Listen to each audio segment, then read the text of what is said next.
الحمدللہ رب العالمین والصلاة والسلام علی سید الانبیاء والمرسلین قال اللہ تعالی وتبارک فی القرآن المجید والفرقان الحمید یعلمہم الکتاب والحکمہ ویزکیہم صدق اللہ العظیم۔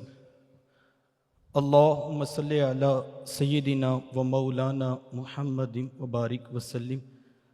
حمد و صلاۃ کے بعد انتہائی واجب الاحترام ذوی الاحتشام برادران اسلام، السلام علیکم ورحمۃ اللہ وبرکاتہ۔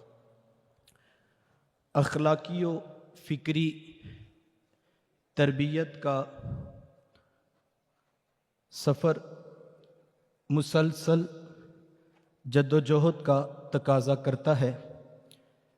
قافلہ انسانیت کی تربیت کا یہ سفر دار ارقم اور صفا کے چبوترے سے شروع ہوا۔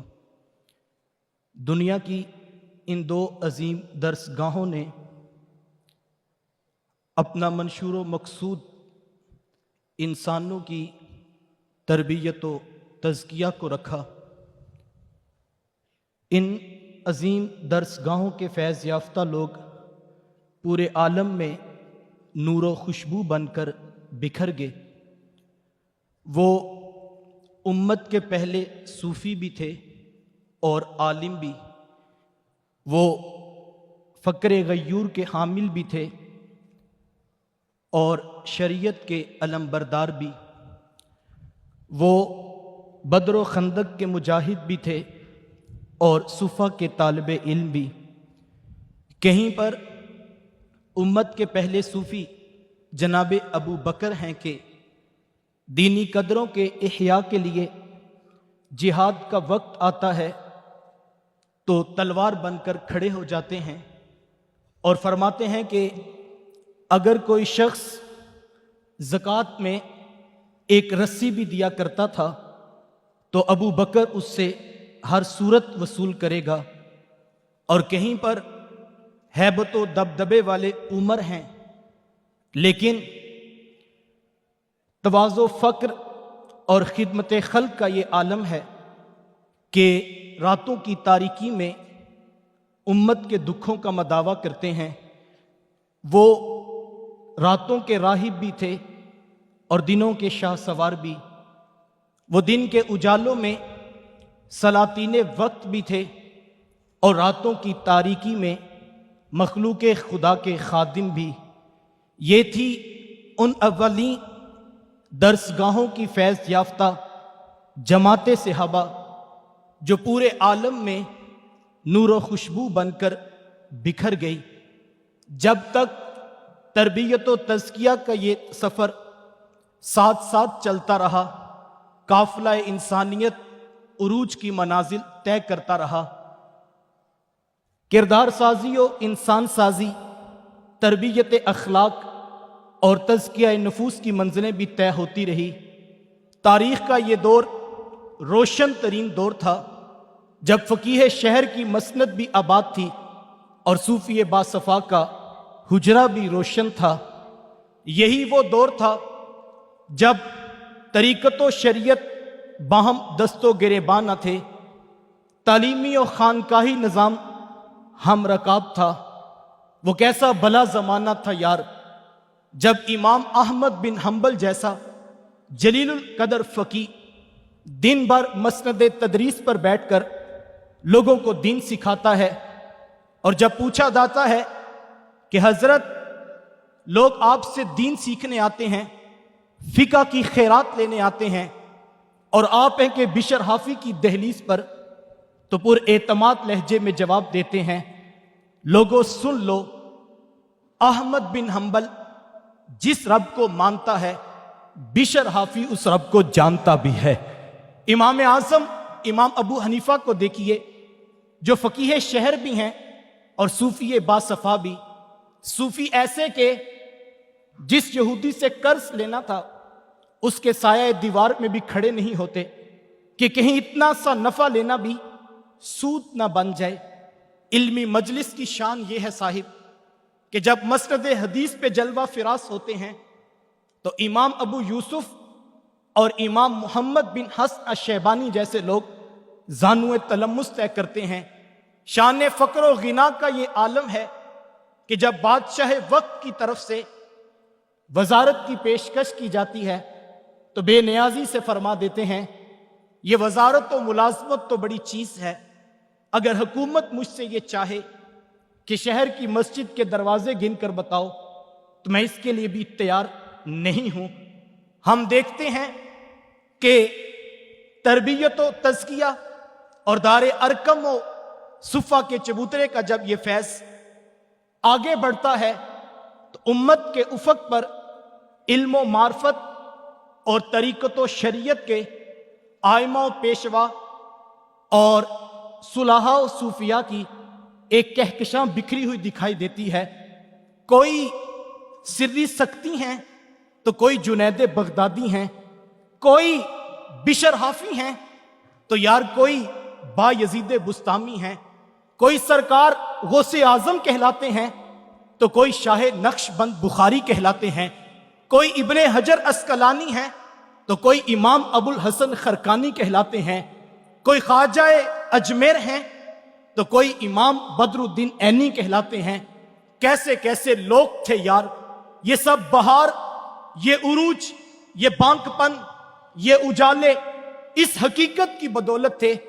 طریقت و شریعت آپس میں دست و گریباں نہ تھے، تعلیمی و خانقاہی نظام ایک تھا، لیکن جب ان دو اداروں کا سنگم ٹوٹ گیا پھر ہم دیکھتے ہیں کہ علم محض معلومات تک رہ گیا، وہ معرفت نہ بن سکا، اور ہر طرف یہی کیفیت نظر آتی ہے، بو علی اندر غبار ناکا گم۔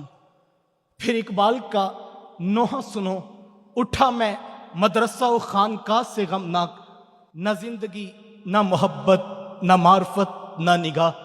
جب علم والے تصوف کے سوز سے محروم ہوئے تو طریقت والے شریعت سے خالی ہوئے، پھر زوال کا سلسلہ شروع ہوا، فکری جمود طاری ہوا، امت بے عملی کا شکار ہو گئی، ایمان کی حرارت سرد پڑی تو عمل بھی مداہنت کا شکار ہو گیا۔ آنے والوں کے دکھوں کا مداوا نہ شیخ خانقاہ کے پاس تھا نہ فقیہ شہر کے پاس۔